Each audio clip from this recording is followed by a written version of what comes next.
Essex, Town of Essex Planning Commission meeting for Thursday, December 12th, 2024. And just call out, this is a significant evening, and this is the last development application that the Planning Commission for the Town of Essex will hear. Starting in January of next year, development apps will shift to the DRB. So this is a milestone or a millstone? Okay, so first we have agenda changes, and we do have one, is that a preliminary plan public hearing application has been withdrawn. That was originally item 6. Are there any other agenda changes from staff? Or seeing none, I'd like a motion to approve the agenda. So moved. I'll second. Moved by Josh, seconded by Georgia. All those in favor? Aye. Opposed? Motion carries 5-0. So at this point, the next item, it would be public to be heard. If anybody in the public would like to present commentary to the Planning Commission for items that are not on the agenda, this is the time to raise your hand, be recognized, and we'll hear what you have to say.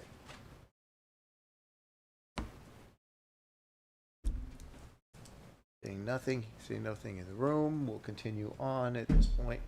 And the next item is, item 5 is a sketch plan public hearing. This is a continued review from September 12th of this year. This is Sterling Homes. This is a sketch application for a 28 lot subdivision on, where are we, 53 Center Road. Kent.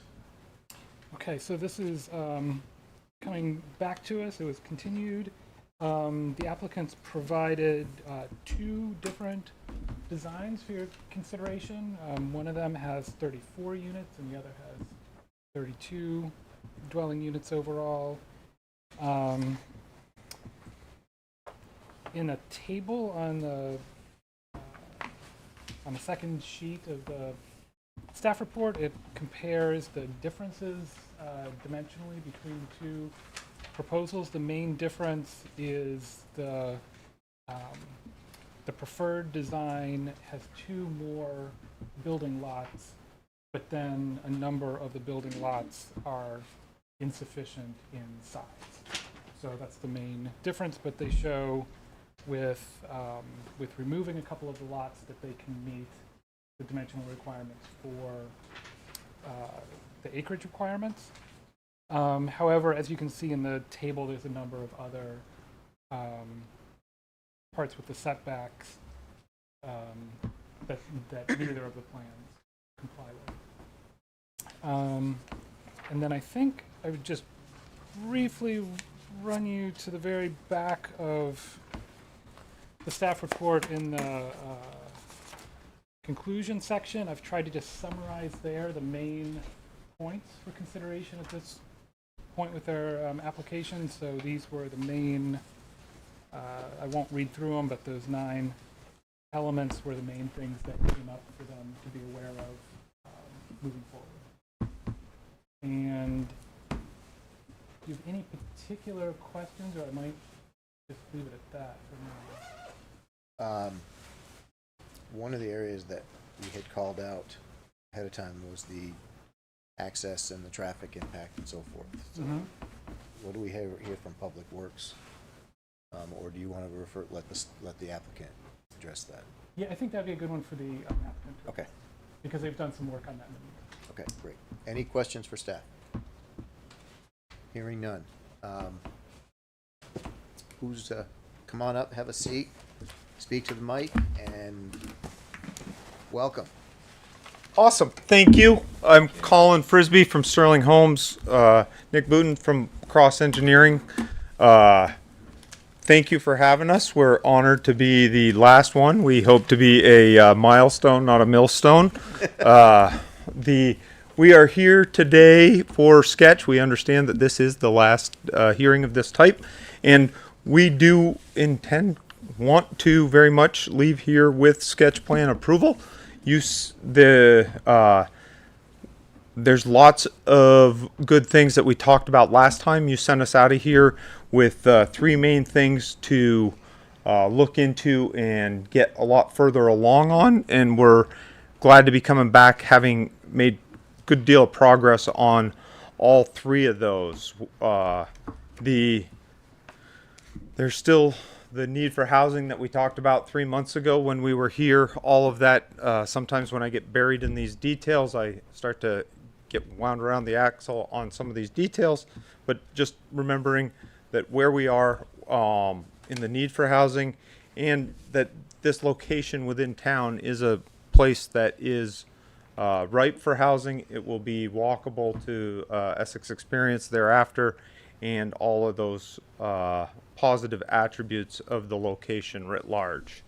The three things you left us with last time, some technical details to be sure, but were slopes, affordability, and emergency access. I'm going to just kind of go through at a kind of a high level on those three. We've worked with staff, Public Works, Fire, and tried to make sure that we kind of work through these things a couple of different times.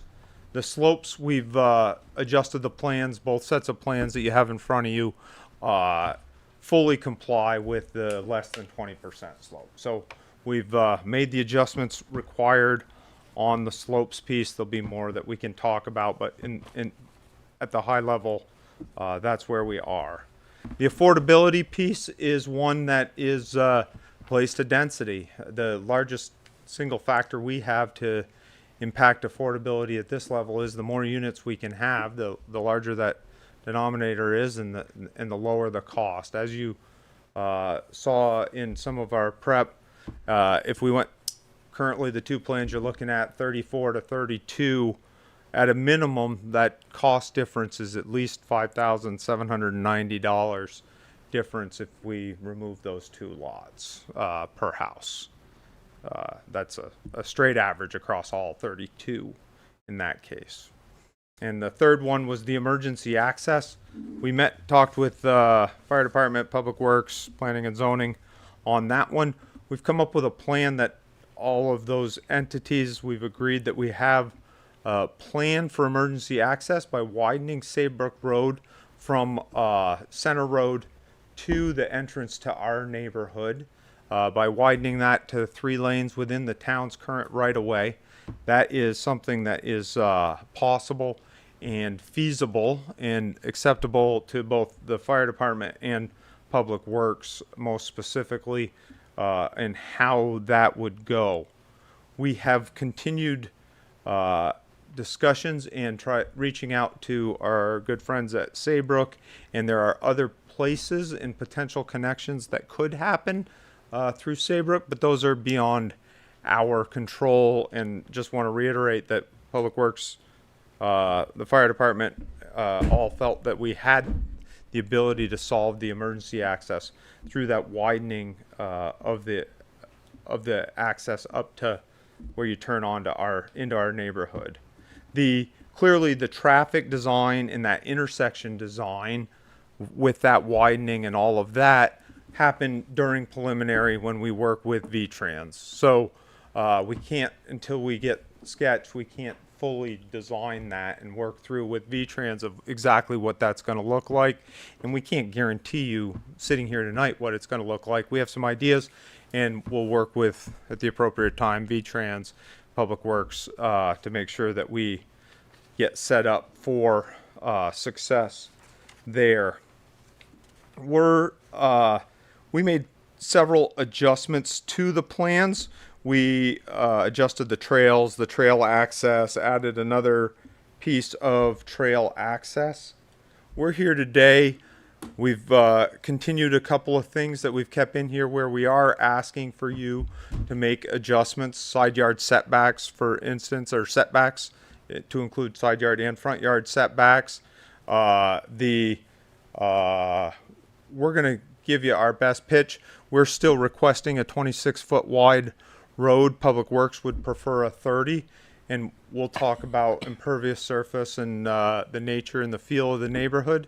If you say it has to be 30, then it has to be 30. We get that part, and that's all part of the feedback that we're looking to come away from in sketch so that we can work forward during preliminary. And so things like that width of the road or the setbacks, we're looking to have a discussion, explain our point of view today, answer any questions you have, and then work from and with the guidance that we get coming out of here. I think that pretty well covers the high level overview. Happy to go through line by line on the 9 items from Kent's conclusions part, but before that, if there were any pieces throughout the body of the staff report as well that people had questions on, happy to talk through. Okay. And or if there was anything from either of the plans that you wanted us to point out. I think the main takeaway from our perspective, the plan that is a bit more dense does have a number of lots that are just under the 0.2 acres. Overall, we're still well above the average of the 0.2 acres. If you look at them visually, they look generally very similar. I don't think they change the scope we don't think they change the scope, the feel, the overall sense of the neighborhood. And if we can do that in a more affordable way, then we'd love to do that. Although understanding that there had been some strong reservations about going below the 0.2, we've also provided that option as well. Okay. Commissioners, questions? I have just one thing to point out. Had a conversation with the public works director, and he is okay with the 26-foot wide road, so that we would, staff is supportive of that. Okay. And his reasoning was he recently approved one for the Weston Woods, I believe is that what it's called, the new development off of Pinecrest Drive. Okay. So there's precedent and it's fine for plows and maintenance and all that. Great. Awesome.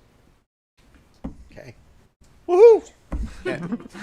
I would just also add that, yes, the fire department and public works were supportive of the road being widened up by 15. It provides better access there and makes sure that there's more likely that emergency vehicles would be able to get through and access the neighborhood if there was something that happened at that intersection. But my understanding is there'd still need to be a secondary emergency access area, and the applicant's still working with Saybrook to try to figure out how that might be able to happen. It sounded like put a lot of effort into trying to connect with the neighborhood, although that's been really challenging, the way that their multiple different condo associations that have to then work together, and it's been difficult to do that. So, but it seems like a lot of effort was put toward there. One thing that I heard from talking with Bart today is he felt like it would help if there was an approval at the sketch level, that it might add an extra encouragement for getting Saybrook's attention on it, because it feels more like a real project and there's some endorsement of what's happening with it. So I just wanted to pass that along because that was a conversation So that's a developer strategy. that I had with him today. We don't have to approve a developer strategy. No, but I wanted to just communicate that since he had shared that with me and he couldn't make it tonight. So I'm going to jump back, and I do have a question. In the conditions that you listed, number 3 was the emergency exit. Number 4 was the addressing the traffic impact between Saybrook and 15. And it looks like number 4 you've got planned forward by having that extra lane. And the emergency access with that extra lane. No, because the line 3 or condition 3 is the emergency access, and that is the secondary access to the development. That's the piece that's in question, which you were just touched on.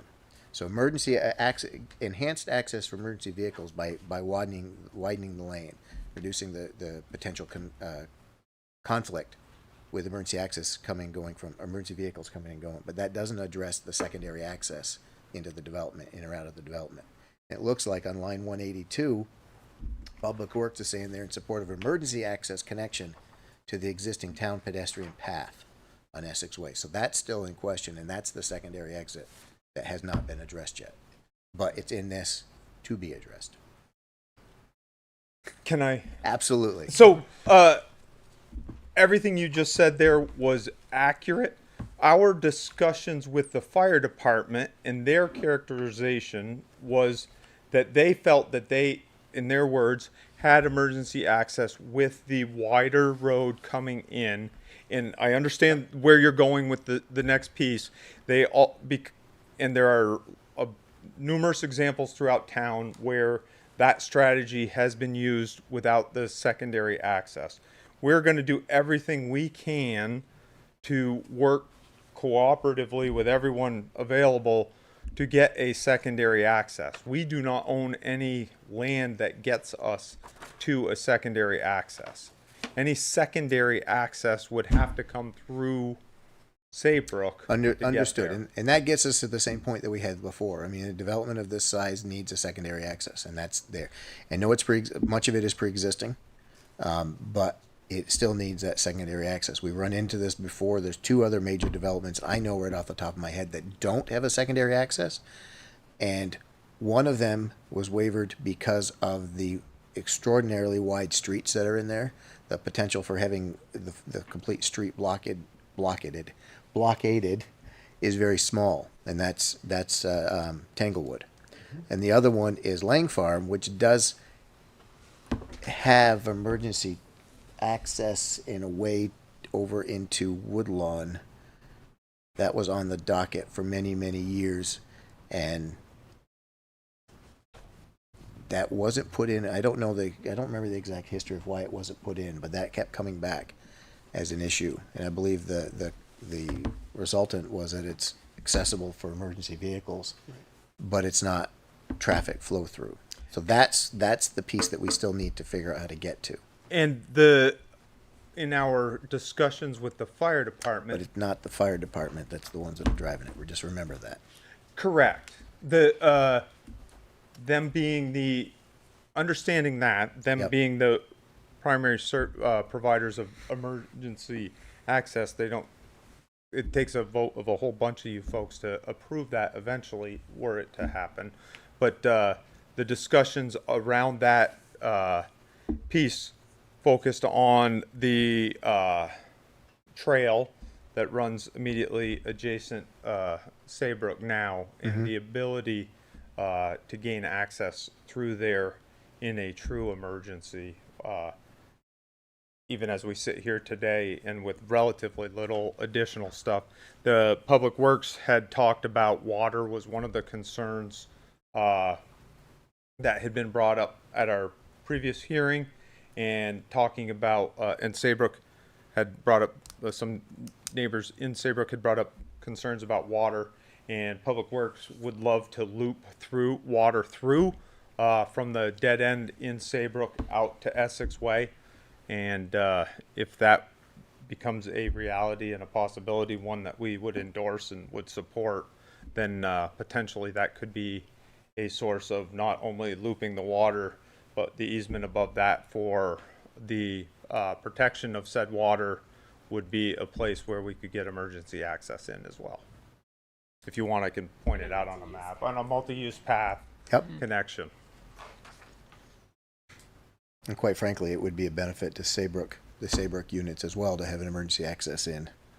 So that's From our that's a big- perspective, absolutely. We can't tell them that. So, commissioners, any thoughts, questions? I was in agreement with you, the difference between widening Saybrook and having a bona fide secondary access, which I think is a vital thing. That's pretty much my big point right now as well. Now, I guess I'm encouraged that there's positive discussions, and it's not a, it doesn't look like there's absolutely no option. So to me, that would not be something that would hold up sketch as long as it's identified as a condition that needs to be addressed. That's sort of where I was getting to. I don't see it being something that's approvable without a specific some way to address it, mitigate it. I don't know that just the widening of the access on 15 is mitigating the dual access into the development. That said, commissioners, I'm still going back to you guys. I'm talking too much. Okay, the public hearing is open. still open. So I'd like to entertain questions from the audience, either online or in the crowd. In the crowd, we have a huge crowd. Can I ask really quick, Christy and John, I just need the last name, unless somebody already has it. Or the minutes. I meant to do that earlier. Okay. There's also a Janet Mm-hmm. and a phone number. Sorry. So folks that are online, we're looking for the contact information so we can add you to the minutes. Stark and Tucci. Stark and Tucci. Just that's Christy and John. It just came up in the comments. Oh, awesome. So before we take any additional comments, I'm going to ask anybody who is going to provide commentary to please stand. I'll swear you in. I should have done that earlier. I'd like you to stand as well, please. And just stand, raise your right hand, and just anything, like any comment that you provide, even if you're going to answer, bring it up. Any testimony you present this evening will be truthful to the best of your abilities, and has been truthful to the best of your abilities. Yes. Thank you. So moved. Sir, you had a question or wanted to provide commentary. More of a, not a question, more of a comment. Why don't you come up to closer to this mic so we can pick it up on for Sure. that guy? That'll help. My name is Mike Venuti, and I am president of one of the phases, Phase 4 over at Saybrook. And I am also serve on what we call the President's Council, which is basically a group of all the presidents of the phases that is responsible for the common land, the pool, the trash pickup, the landscaping, etc. We think widening of Saybrook Road at the opening there makes very good sense. Our only concern at this point is this emergency exit. If at the dead end of Saybrook, there is an emergency exit only for emergency vehicles and not for true traffic of the public going on to Essex Way, Yep. then we would have no objection with the site plan at all. Good to hear. All right. And also, I would like to take exception to what I've heard you say about Saybrook not being cooperative in this I didn't effort. mean to phrase it like that. It just sounded like the applicant wasn't able to get together with you, not that. Well, we were on the phone with Brad just 2 weeks ago. We had email contacts and all. Okay. And we feel very informed at this point in time. So, again, we would like a street light out there on Route 15, but that's up to the state. And I think, I'm hopeful that once they see this plans and what's happening, it will happen. Okay. Thank you. Thank you for your comments. Is there anyone online who would like to offer commentary? There's a signal, raise your hand option or something. Or just speak out if you got something to say. Christy and John, go for it.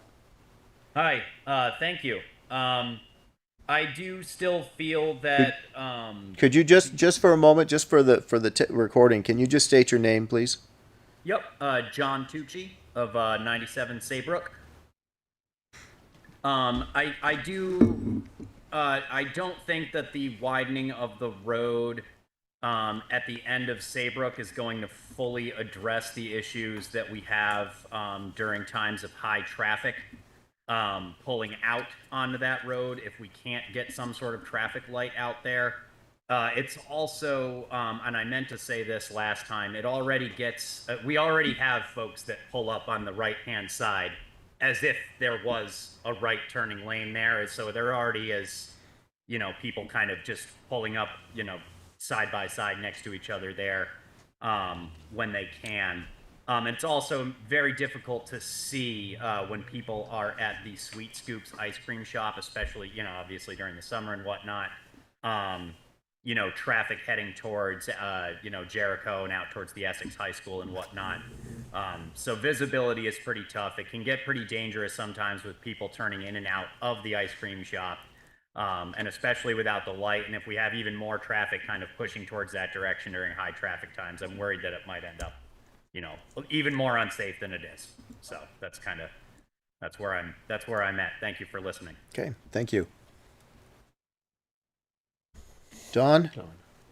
So my question is, for the site approval, if they don't have a second exit, it can still be approved? How does that work? If it, You can approve what they're applying for now, even though they haven't done a second exit? as a sketch plan, yes. And then moving forward, it would be a discussion as to whether or not a waiver would be granted to that condition. Yeah, and the way the zoning regulation Thank you. reads is that it actually needs to be approved by town department heads, planning commission, and the select board. Yeah. To use that emergency exit As a, as second access. Yep.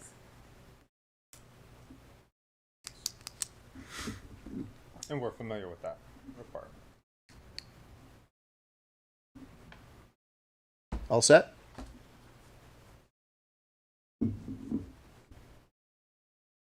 Kent? So this is partially a comment and partially a question. I think that since the Route 15 intersection's owned by the state, they would determine what the appropriate design for that intersection would be, whether it's adding an extra lane or having it signalized. I believe that they would be looking at the data that you're providing, and then an answer would be produced. As part of a So preliminary they may- review. They may decide that an extra lane is suitable, or that it's not needed, Or that it needs to be signalized. or that it needs to be signalized, and that would be up to them to make that decision. And that AOT process, that would be, you would be doing that as part of preliminary, would that be correct? correct. Yeah, we're gonna take this sketch, hopefully with your approval of sketch plan, go to V-Trans, start the conversation, see their comments, and go down that road. Okay. Is there anyone else with questions? Okay, so let's go around the table for a moment. Trevor, thoughts? Well, yes, you're probably gonna need a traffic signal. I'm sure it warrants, it needs to, several traffic signal warrants. Well, I'm just, the lots seem a little small, but I understand that it affects affordability and that there's a need for housing. So I really don't have much to add. Stephanie? I think my only thing is on the setbacks and the waivers that you're asking, to get a little more clarification on why they were set the way that they were. Is it for aesthetics? That the town of Essex wanted those, frontages to look that way? Or is there something more there as to why we would want those setbacks on each side? If somebody's going to build a development and people are going to buy knowing that they are that way, I mean, that is their choice. So I'm open to that conversation because I think this provides much needed housing that I keep hearing all over the place is needed. And I don't think that anybody, and I've read a lot on Essex affordability, and I can't find a way to determine what any single family home would be determined as affordable, because we don't know everybody's individual income criteria. So for me, it's just around those little nitty bitty Yep. details, but. So we do have to remember that this is sketch, right? So we're not getting into the fine granular details. There's a lot here. Yep. But this is, on one level, this is conceptual. Do we feel that there's an opportunity to take, what's in front of it, even if there are still issues? We have to see whether or not there are opportunities for those to be presented at the next round of review and addressed and mitigated. And that might even include waivers or whatever. But again, we're not going to necessarily get absolute granularity yet. So in that context, I'm comfortable with it because I think it's in the area that is for growth, that we want growth, that is smart growth. Yep. So. And before we go any further, there's two designs that are put in front of us. So let's to go back. I'm going to restart our discussion or question. And are we preferring the 34 unit design or the 32 unit design? So Trevor, I'm coming back to you. Let's give everybody else a chance to think ahead. 32? Okay. 32. Georgia, what are your thoughts on the whole app? I like this project a lot, and I prefer the 34. And I Okay. think the planning commission needs to look at, maybe down the road, reevaluating why we have the rules we have. But I like to know. Paula, I know this is new to you, but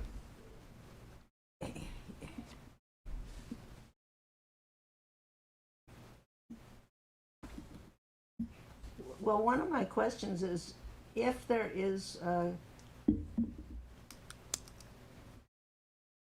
connection to Essex Way, where would it be?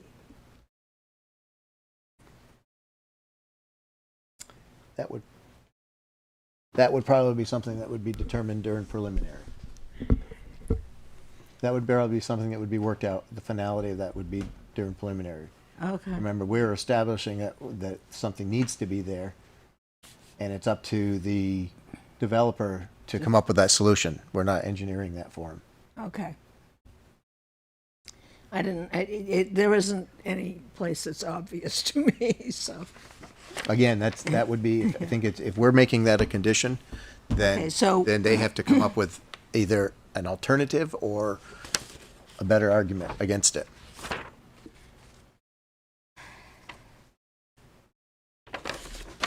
So while you're thinking, again, we're looking at So this. which- Go ahead. Is there an example of both? It should A be, layout? Yes, ma'am. Well, so the two that you're looking at, if you look at bottom right, there's the C1 and C2 plan. That's the 34 units. The EX-1 is the exhibit. That's the 32 units. On the plans, we don't have that second connection shown because there isn't a spot available to us to show that connection through Saybrook. Oh, yeah, So no, I'm- that wasn't what I was asking. What I was asking, basically, looking, the 32 and yeah. the other, So Catherine or Kent, can we bring up? Yeah. I'm going to make you turn around. But again, we also have in the staff report, we have the differences between the two plans. So they're outlined that, and we're going to circle back on that with you, Kent. I'm working on it. Okay. So let's hold on that. Josh, I don't want to leave you out of this. I don't want to leave you out of this there. Thank you. I think a good point that Georgia raised is that this looks like a job for the future planning commission to determine why the setbacks are what they are and what our purpose was. Because given compliance with the setbacks and minimum lot areas, I'd prefer the 32 because it'd be less waiver work for the future DRB. But in terms of getting more units in and more affordable housing, then you'd want the 34. So like as this stands, as of right now with the regs we have, I prefer the 32. And I was glad to hear that there is some potential forward movement on the secondary access, at least open to the possibility. That was very encouraging because that was one of my big concerns. So that's really good. Secondary access can be a locked gate. Yeah, exactly. So that's what we're running. So I want to circle back with you, Kent, and looking at the dimensional chart that you've got listed. The everything, nothing really fits the designs. I mean, if we're looking at the R2 requirements, in the alternate design, we're our acreage. While we're acreage, we're good. We have one lot that doesn't meet the minimum frontage. We have 15 foot. None of the 32 units meet the minimum front setback. 7 feet. None of the units combined for the minimum side. 15 feet. None of the units comply with the minimum side setback for multi-unit single. I mean, it's like So all of them could. There's no reason they can't. We're So- requesting these numbers. right. So I'm going to turn to Kent because he wrote the report. I want to find out, what is this telling us? My sense that I got from talking with Bart today, because I asked him the same thing, why your buildings look like they can fit in the property with just following the setbacks? Like, why don't you just do that? It sounded like from him, he just wanted more potential buildable room. These are small lots that would just give some more space for positioning the buildings within that site. And right now, the way that the buildings are shown, they're not pulled up as close to the front of the road as they really could be. the setbacks are shown with the dashed lines. The setbacks provide a much larger space than what's needed for the buildings. So the buildings can move around in that space, and I think since the lots, this is the way I was understanding it, since the lots are relatively small, if you make the setbacks less, it just gives you more room to move the building around. So I think when we see the next plans, we will actually see the buildings moved closer to the street, which would also help get them away from the steep slopes. But I'm yes, sorry, to get me- them away from, away from the steep slopes and the ravine Oh, that goes around there and the wetlands. Because even though it doesn't look like the building footprint itself is impacting the steep slopes and the wetland buffers, by clearing the rear yards and whatever people might be doing with their rear yards, that will have an impact on the wetlands and the steep slopes. So getting the buildings as far away from that would help. So that's something that can just be displayed differently. But to me, it looks like they could certainly meet the dimensional requirements So does that the, we have. so that is, but that is, use my words. Does this fit in the key issue in the conclusion you put that they need to explain why a PUD design is being proposed? Is that still part of that? I think so, because description? it looks. to I'm me- looking at number one on the, It, so the, and I have two columns for the dimensional requirements, the regular requirements for standard subdivision and then the PUD requirements. And the PUDs are designed in a way to give some extra flexibility, but on the lot sizes and how you would arrange the buildings, but it's not intended to just allow you to basically do a standard subdivision, but with reduced dimensional requirements. okay. Which is what this looks like. It looks like a standard subdivision with the reduced dimensional requirements. So, as part of the PUD requirements, we'd want to see some kind of rationale or explanation about how that fits in the goals and objectives of those. Like, for example, they are retaining some common open space. Okay. So that would be one thing that could be talked about, and about the trails. So let's shift to Bart. Colin. Let's shift to Colin. And let's just see what the. Catherine, can you just zoom out a little bit, please, on that, just so that we see the entirety of the site plan? Maybe then just Oh. the next sheet. Next sheet Yeah. is the overall plan, I think.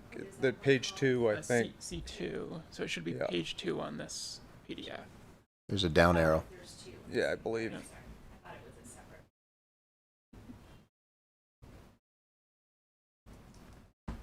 And so, thank you. And when you look at this, we feel like that we've met the requirements to qualify for a PUD. We've clustered the housing on about 40% of the available land of the entire parcel. So 60% open, we're clustered on the land. And so we feel like we've met that piece. There was good talk about wetlands and all of those things. We've avoided wetlands impacts very well. We've adjusted for the slopes. We've done those types of things. And then also in this iteration, you can see that we've added an additional trail connection. And then during the discussions with a bunch of different people, and the fire department specifically called out that this access trail right here is one that they have used in the not too distant past for getting people out from down low, and they requested that we maintain that trail as a access point for them, and we were able to shift the lots around so that they were able to do that. Because of the steep slopes, the natural terrain that this land occupies, we feel like the best recreational piece is the trail network and connecting to the town's outstanding trail network over at Matthew Forest, and allowing a connection through our property to other people who are looking to use those trails. And so we feel like we have met, when we did our initial, even before we purchased this piece of property and came in and talked to staff about what this would look like and what a development here would or should look like, it was recommended, I think, by Kent that we go to a PUD because a PUD is the best way. The dimensional requirements haven't been adjusted to comply with the newer state law with the smaller lot size. And theoretically, when you reduce the lot size, you're going to have smaller frontages, you're going to have smaller setbacks. The setbacks allow us also to have a variation in design. All of these plans are showing the same rectangular footprint. All of these plans show a rectangular footprint most commonly associated with a two-story home. We have a second oldest population in the country is Vermont. And so we have a lot of requests for one first floor owner suites. A first floor owner suite has a larger footprint on the first floor. It takes more building envelope. It's not a rule, but very often those first floor owner suites end up behind the garage because of how a good layout works and separating living space and public space and all of those types of things. So that additional flexibility in building envelope allows us more flexibility when working with clients. It creates a more interesting neighborhood when you drive through it because they don't all look the same. And when you take it's excellent that Aaron's in agreement with the 26 feet. Yep. Either one can fit in the 60-foot right-of-way, even with 15 feet of front yard setback, for instance, because that right-of-way, if you're only using up 26 of the 60, you're going to have at least 15 feet of green belt on either side of that road. So there's plenty of room to park a car without impacting the sidewalk or any of that stuff on both sides, not in the garage, but in front of the garage so that there's off-street parking. And so, those are some of the thoughts. All of our plans will continue to have likeness only buildings. What I'm looking for is just to make sure we identify things that either we're going to be transitioning, right? So it's going to be transitioning to another group the next round. So if we're in an acceptance of some of these directions, we should be able to at least qualify why we're accepting, the discussion on lot size and so forth. And I think basically, using the PUD as an option to be creative in this, because Stephanie, you've mentioned a couple times, and you wanted the larger number of units. But at this point, I think we should be approving sketch plan, one or the other of the sketches to go forward.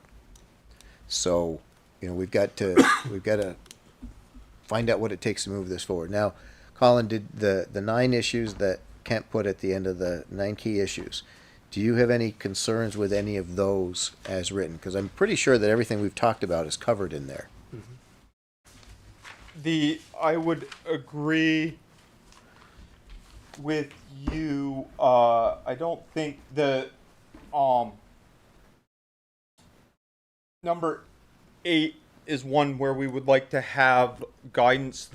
We have requested a 8-foot wide rec path on one side of the street versus 5-foot sidewalks on both sides of the street. We understand the requirement, and if you tell us to do the 2 5-foot sidewalks, that's what we'll do.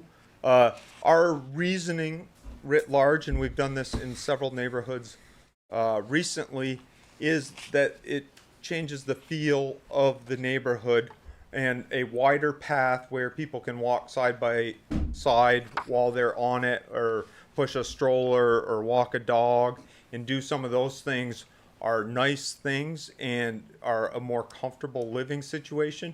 It also, people have pointed out that this is dense and that the lots feel small. The less we clutter the right-of-way with impervious surface, it's better for stormwater. It's better for all of those types of things, and it also helps us get the traffic around it. This is not a through road to anywhere, so the only people driving through here are people coming to one of these homes. And so the narrower streets, the traffic calming nature of that, kids still be able to walk across the street and walk around the rec path and do that type of stuff in a way that creates a walkable neighborhood that is comfortable for folks to live in. So we feel like it's more comfortable and more efficient use of that space. So right now it says recommended. Are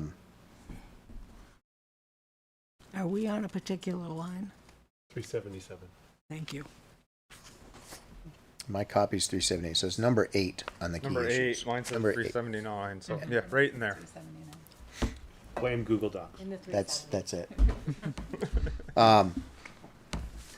Ken, you've got it as a recommendation. Is that at this stage, recommendations are not requirements; they're recommendations. If there's, I mean, is there? Do you see wiggle room on that? Yes, I definitely do, and I think that trying to find something that's going to work best for the residents makes a lot of sense. I think if it is going to be a shared use path where you're going to be encouraging people to bike and walk there, we really shouldn't be having anything that's under 10 feet wide unless there's some real compelling reason to do that. We do have standards that allow it to go that narrow if there's some extenuating circumstance. In the public works specifications, it says 8 to 10 feet, but to see the design requirements that would help you figure out how you would pick that, it's not provided in there. It's in the V-Trans manual, and in V-Trans it would have the preferred minimum being 10 feet wide, and then if there's an extenuating circumstance, you could justify going. So this wouldn't necessarily be like a transportation path because it's internal to the development. So could we rewrite that to say that the discussion on shared use path versus sidewalk should be part of preliminary, and and just basically punt it to preliminary and let it be based on what the neighborhood design and so forth are, what makes sense? Or, I mean, we can leave it as written, and as written it says recommended. So that would be a point for Colin to come back and debate with you for the planning, for preliminary, and then the DRB for the preliminary review. If that's sufficient as a call out, Colin, do you feel comfortable that it's there? I mean, Absolutely.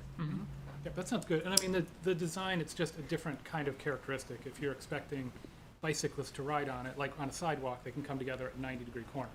You wouldn't expect a bicyclist to be able to do that. But when you have a shared use path, they wouldn't have to have the right curve radius that it makes sense. And I believe you already show a curve radius around the corners. So that's if that's that seems compelling to go with that approach. And both options fit within the 60-foot right-of-way, which is a guarantee anyway. So we'd be very comfortable with that guidance. so commissioners, does anybody have any concerns or questions with the suggestions or key issues that Kent has called out? Because we're not doing like conditions as part of sketches at this stage. We just need to approve or deny, or make some changes and approve or deny, and so forth. So we have a public hearing still open. So one more round. Is there anyone that'd like to offer any final comment on this application? Seeing none, hearing none, I would take a motion to close the public hearing. I move. So moved. Second. Moved by Josh, seconded by Paula. All those in favor? Aye. Aye. Opposed? Motion carries 5-0. Public hearing is closed. So commissioners, do you have anybody have any thoughts on how we want to move this forward? And I believe, I'm looking at you, Kent, do we need to choose a 32 or 34 at this stage? Is that valid? Or do we I want think it to? would be helpful for the applicant if you could give a nod one way or the other, and about the other dimensional requirements, how you're feeling about that. But I think we could, I mean, I guess that would be helpful. To say one way or another, or to indicate a preference? As in, we're approving 32 for sketch, or 'Cause normally we'd it's- like 32? Normally, we approve a design, a sketch. And we've got two designs in front of us. I think I have a concern. And it's not about the plan, it's about the law that changed and how our zoning fits into that. So that, to me, once that popped back into my head, would the 34 work with the new state laws of smaller, are we going to have to, we are in Essex going to have to make some changes to conform with the state, and the fact that they've said that, yeah. But we have regulations now that we're working off from, so we're looking. Right, you have regulations now, but I do believe the state regulations will trump yours as well, because those are codified in law right now. That's correct. So that's So where it is 5 units per acre, so that is the 0.2. So Yeah, okay. talking about being under 0.2 To is wouldn't, not a state. okay. Yeah. Cool. There's not, the state wouldn't say we couldn't do that, but that is Right. not the requirement. Catherine, does the state, is your interpretation that the state law says that we have to average that, or each lot has to be the 0.2, because it says 5 units per acre, it doesn't say 0.2, right? So all the guidance I've seen says 0.2. Okay. And the other thing that I think you could argue with state requirements is that it talks about dimensional requirements. So our dimensional requirements of the side setbacks, front setback, That's what I was could kind be, yeah, I think what you're proposing could actually work in like our, yeah. That's what I was trying to But it's get not what at. we have, It's not what but- we have, but yeah. with what we're going to have Yeah. because of the new Act 181, it, to me, that Yeah. just kind of makes me feel a little bit more comfortable. For a 34, I'm open to the 34 then, knowing that we have to, we're living in a state of gray a little bit because we have been given, the state has made a law change that we have to comply with. So you're kind of in that area where there is got to be some flexibility, knowing that that law has to come into play here as well. Yeah, what's interesting is that our PUD regulations already have reduced pretty much everything, so lot size, setbacks, maybe not all of the dimensional requirements, but most of them. And, we, PUD are supposed to be small, so going forward, our PUD requirements, do they get smaller lots even? So there's a whole kind of a cascading effect of amending the regulations. But that's not a That's not, conversation yeah, for no. now. thoughts? I mean, I'd like to potentially approve, personally, if I were to do this, I would approve the 32 unless the applicant comes back during preliminary and the PUD design or whatever allows for 34, or do we do 34 with an accepting of 32? I don't see how we can have two different designs as part of an approval. Have to pick one or the other. And once we lock into that design, I mean, is it if knowing that we've got a 32 design in the wings, could we approve the 34? And if they still can't make it fit and they're offered to drop it down to 32, does that invalidate everything that's been done to this point? Or, since the slopes and everything else are not impacted in the 32 unit design, do we go with that? From what you'd said earlier and so forth. I think that with the. It's true of slopes on both. On Yeah. both, okay. Yeah. Yeah, I think, from, what I've heard from, I think both Aaron and Kent, that the 34 versus 32 would not impact your roadway design or, any of. Our roadway designs are, there's differences in the road between the 32 and the 34. But not Not huge. Yeah, it wouldn't Not be, it's not significant. a full redesign No. of anything. No. I mean, it's not inconceivable to come back to preliminary with some design changes. So, Yeah, that's not uncommon actually when you dig more into the engineering. Kent? So they have a design that can meet the dimensional requirements. It sounds like there's some support for allowing more building units to go under the dimensional requirements, maybe even the setbacks to be less. You could potentially allow small enough lots that they could even get more houses. They maybe could get 6 houses. Would you want to even go lower? Like at what point? I don't, right? at sketch plan, I don't want to, I mean, I don't want to go down a rabbit hole on something. We've got a 32 unit design and a 34 unit design in front of us. Right. Let's keep it to that. And the biggest issues that I had with this was the traffic impact at 15 and the second exit, which both of those are on the table for review and mitigation in preliminary. Whether it's 32 or 34, I don't have a huge hang up one way or the other. Well, since the 34 reduces the cost, and that's a big issue in terms of going forward and making affordable housing available, I would suggest that we go there, and if we have to, for some reason in the future, reduce it, then we can do that, but start with the more ideal in terms of what it will do for affordability. Sounds like a motion. I move that, what I just said. I move that we approve the 34 design with the understanding that if it becomes necessary, we can reduce it, but that is the preferred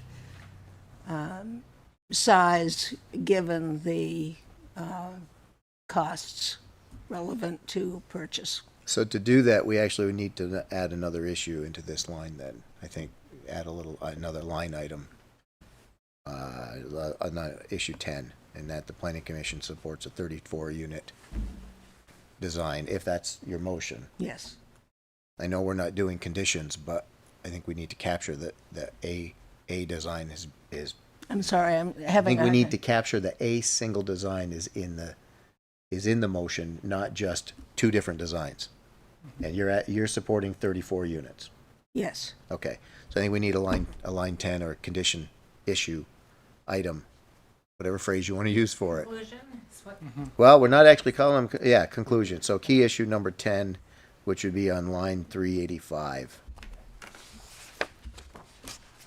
And that would be planning commission supports this project going forward as a 34 unit subdivision. Is that what, are you supportive of that, Paula? Yeah, I think so. Okay, then I'll second it. Second with a friendly amendment. Yeah. So she moved, you seconded? Or I second? You seconded. I seconded, okay. It gets confusing. Any additional discussion on that? Georgia?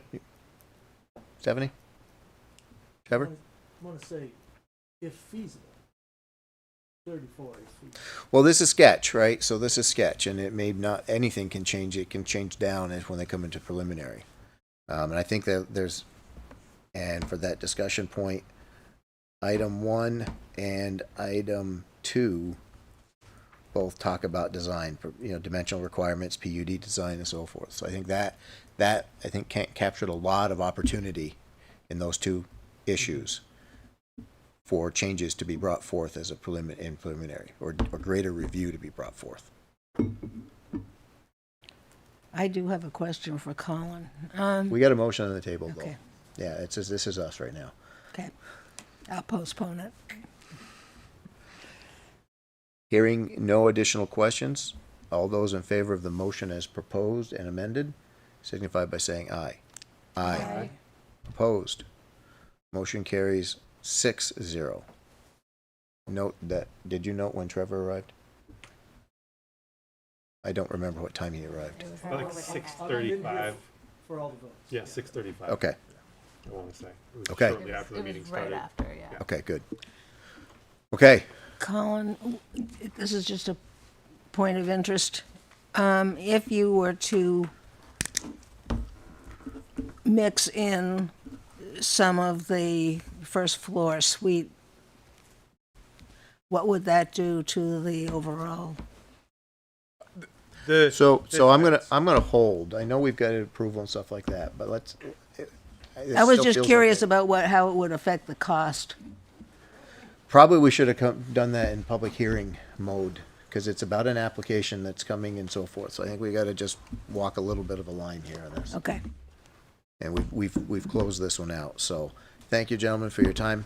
Thank you all for your time, and we're going to declare it a milestone, not a millstone. That works. One way or the other. Other business. I do have one item that I'd like to introduce, another commission to potentially agree or motion. I would like to request that the first meeting of the new planning commission in the new year be an organizational meeting, and we have an officer vote in that meeting, the beginning of it. I think it's a new commission, a new mission, and I think we should at least start with a fresh discussion on the officers at that point. Who they are, doesn't matter. But I think I'd like to, if the commission supports that, I'd like a motion from all these sitting members, see if we can support that. So moved. I'll second. All those in favor? Aye. Opposed? Motion carries 6-0. So that will be the first item on the first agenda of the new planning commission in 2025. Maybe the second item on that agenda, or fourth or fifth, whatever, would be Stantec would like to come, they're the consultants for the Upper Main Street project, and present how they are in the project. So at that point, they should have a preferred master plan, as well as more details on the municipal facilities. I would suggest that as part of our organizational, we also adopt the operating procedures. Amended, I would suggest too, because take out the quasi-judicial portion. At least we have if we don't have that, if that document's not ready, we can at least add a note of amendments. These are adopted, but these are the items that are being changed. And it should be a rolling process. As we find what we need to fix something, we fix it. Any other business? Trevor wasn't offered a cookie, so if he wants a cookie before I take them home. Thank you. I love cookies. Need a motion for the minutes of November 14. I'll make a motion, we approve the minutes from November 14th. Does anyone, we have a motion and a second. Do we have anyone want to offer any amendments to the minutes as written? Hearing none. All those in favor of the minutes as presented signify by saying aye. Aye. Opposed. Motion carries 6-0. We have no executive or deliberative session. We have everybody saw that there's a amendment notice, bylaw amendment notice for the town of Jericho. Anything else? It's been a great ride. I'll say who wants to make it. I move we adjourn. Second. All those in favor? Aye. We are adjourned. 7:34. Excellent. Recording stopped. Who seconded that? Josh, And you made the motion? I did. Anybody else want another cookie or a cookie? I'm just gonna take another one. Excellent cookie. Thank you. Oh, you're welcome. Yeah, I got it.